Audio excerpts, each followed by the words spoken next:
Hello, McGowan artists. This week we're going to learn about one of my favorite artists, Yayoi Kusama. And this is a story written about her called From Here to Infinity. It is by Sarah Suzuki and it's illustrated, which means the artwork is done by Ellen Weinstein. I'm going to read this story to you, and I want you to focus on the beautiful pictures and images as I tell you a little bit about this artist.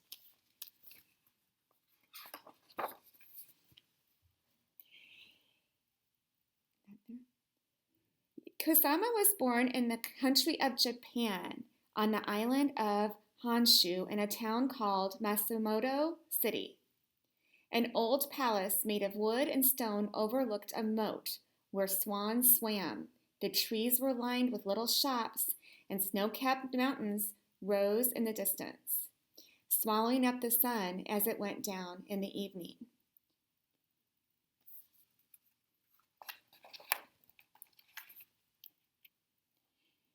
Yayoi's family owned nurseries where all kinds of flowers and vegetables grew, and workers tended the plants as they matured from seeds to sprouts to stalks. But Yayoi learned from a different life, far from her countryside. She dreamed about what lay beyond the mountains in places far from Matsumoto City. She longed to leave home and see the world.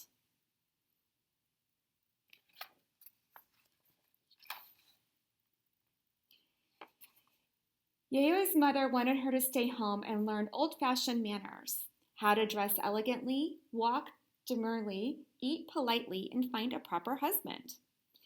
But Yayoi wanted to be an artist. Every day she went outside with ink and brushes and paper. She drew things she saw and things she imagined. She looked closely at the pebbles that lined the riverbeds and the leaves and stalks of plants, and she drew them as chains of tiny cells that looked like dots. When she was older and studying in art school, her teachers disapproved of her work, and they demanded that she paint in a traditional, precise Japanese style. She wanted to go where she could live without rules.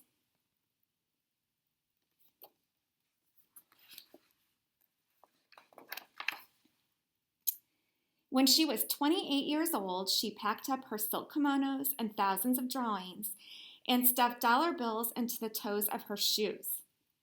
It was her first airplane trip, and there was only 4 other passengers, and the weather was stormy, and with rain and lightning. The airplane wobbled and dipped as it flew to America.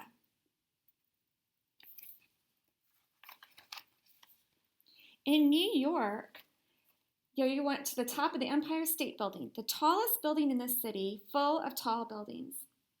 When she looked down, she saw buses and cars and yellow taxis zooming up and down the avenues, and bankers and teachers and artists rushing to work. From up on 86th floor, they looked like dots. She felt very far from the quiet Matsumoto City and her mother's rules. Here it seemed everything was possible.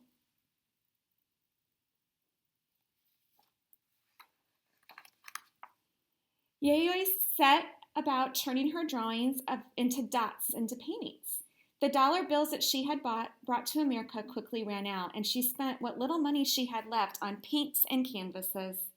She worked day and night, and she painted when she was cold, she painted when she was hungry, she painted when she was lonely, and she turned her dots into sculptures too, and soft stuffed tubes that covered sofas and chairs. She was devoted to dots. For her, they were a way of thinking about the world among the stars.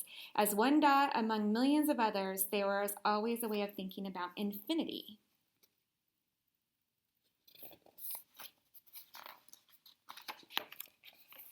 Her paintings seemed different from those she had seen at the museums, and when she was last ready to show her work for the public, she invited all the people she made in New York and friends, and arrived at the gallery. A crowd was spilling out onto the sidewalk. Her friends lifted her into the air, shouting, "Yay, you've finally done it!"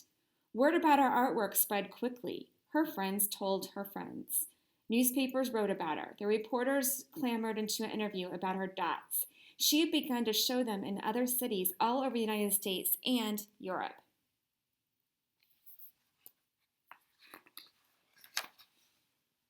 Her dots were covering the world. They appeared in Venice in thousands of dot-shaped mirrors scattered over a big lawn, and a pumpkin on a pier. On dresses and on t-shirts, on people walking down the street, and in mirrored rooms where glowing dots reflected and reflected again, an infinity of dots.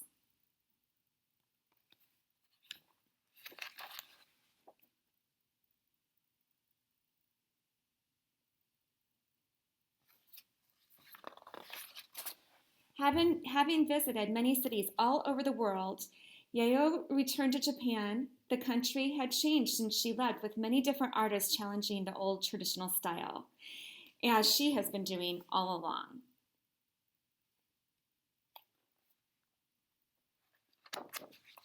She still lives in Japan, and she continues to paint dots every day. Here are some of the artworks that she has made and become famous for. This one is a chair. Notice they all have some type of dot look to them.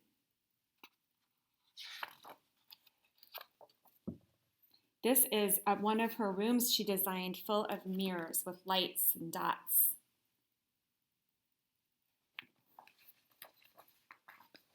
And here's another room she designed, full of polka dots.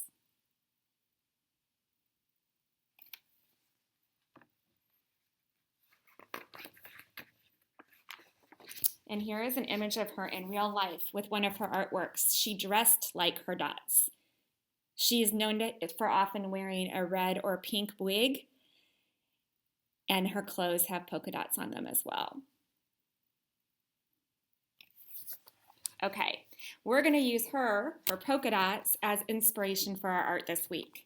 I went ahead and made one example of a pumpkin with polka dots because in 2017 and part of 2018, Kusama actually had an art show at the Dallas Museum of Art in downtown Dallas, and pumpkins were the theme. You can see lots of pumpkins, and they ended up glowing, and they almost looked like they were glowing in the dark. Very fun. So with that idea, I'm going to show you today how to draw a pumpkin, and then I want you to decorate it with dots, just like she did. This one, I used a plain white piece of paper, and I drew it with a pencil first, went over it then with a black line so it would show really nice and kind of pop off the paper. And then I chose a bright color because she liked to work with bright colors, and I like the idea of having them almost glow. So I actually used a pink highlighter, and because it was really bright. So you can use crayons or whatever your favorite color is, whatever you want to use. And I went ahead and made different size dots all over, and notice I even made a couple on the very edge, just a half a dot, so it gives the impression that it's going around the side of the dot to the other side. And then finally, I went ahead again with a black marker and I outlined my dots to make them even jump out further. I decided to cut my pumpkin out and I glue it on a piece of black paper. I really like the way that the bright white and pink show up against the black lines and paper. So this is just one idea. I'm going to show you how to do another one. I'm going to take my camera and bring it down. And this time I'm going to use an orange piece of paper. Now, I know I told you I drew it in a pencil first, which is always smart because that way you can erase it if you need to before you put down a marker to make it more permanent. For today's purposes, since I'm showing you how to do this and I want it to show up, I'm going to go ahead and just go for it and use a black marker. It's easy to draw a pumpkin, and when you do this, I want you to think about not making it teeny, teeny, tiny. Try to fill your paper, depending how big your paper is. So to start off making a pumpkin, what I like to do is I like to it's like making a long oval with a point at the end. Watch me. One arch and another, almost like I was going to make an eye shape. What's nice about making a pumpkin or anything that's been living is that it's in nature, nothing's perfect. So this doesn't have to be perfectly symmetrical on each side because no pumpkins, if you look at them at the store or maybe you even have one at this time of year, would not be perfectly shaped. All right. Then on each side, I'm going to go ahead and I am doing this backwards so that you can see it better.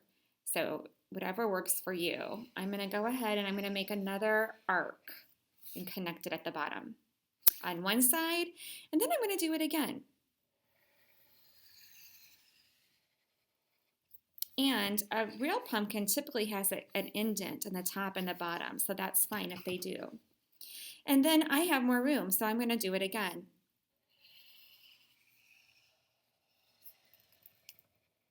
Bring it to the bottom. And back again. And I've got a pretty good sized pumpkin there. I am going to add a stem. Now on this one, I just made some simple lines, black lines, which kind of brings it out a little bit, and I'm going to do that here as well. If you want to add a fun little pattern, you can also do that. Okay, now I used an orange paper and a black outlined marker. So my dots, I need to think about a color that would really show up on this. Originally, I was thinking, oh, I have a blue Sharpie that's bright, but blue and orange are complementary colors, and they're going to kind of make each other look a little brownish. So I'm going to go ahead and stick with my black theme, and I'm just going to do black dots. So I'm going to go ahead and make some circles all around. Remember I talked about making a half circle, and it makes the illusion that it's going around, wrapping around the side. I'm going to do that a few on the ends.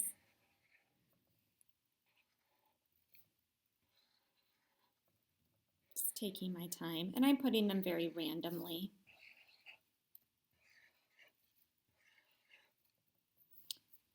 All right, and then when you have the dots that you like on your paper, we're going to color them in. At this point, I could color it in with a crayon. I am going to go ahead and just do it with a black marker because I have it right now and be really neat with it. Since the dots aren't too big, marker ends up looking okay. I usually try to avoid marker when I'm doing a large area of something because it tends to make the markers run out and look a little streaky. But since this isn't a very big area, it should work pretty well. So I'm making my dots all over. Some ideas while I'm doing this that you could do to make your dots. If you happen to have circle stickers, you could do that. You could also cut some circles out on paper, colored paper, and glue them down would be fun. All kinds of things you could do to add your dots. In fact, I can't wait to see, maybe you can think of some different ones that I haven't even mentioned. You can also do your dots different colors. They don't all have to be the same color. I didn't have to make them all black. I could have gone back, maybe I can even go add some white to this. Because if you have a dark color paper, white usually shows up really nice on top of it, or a lighter color. Almost finished. And then when you're done, just for fun, I'm going to go ahead and make this more of a pattern and do every other one. Sometimes when you're doing your art, things just kind of come to you as an idea. And I want to encourage you to go with it. Remember that you're doing your best coloring, trying to stay inside your shape and lines. And then what I would do with this is I like to cut mine out and glue it down, similar to what I did on this one.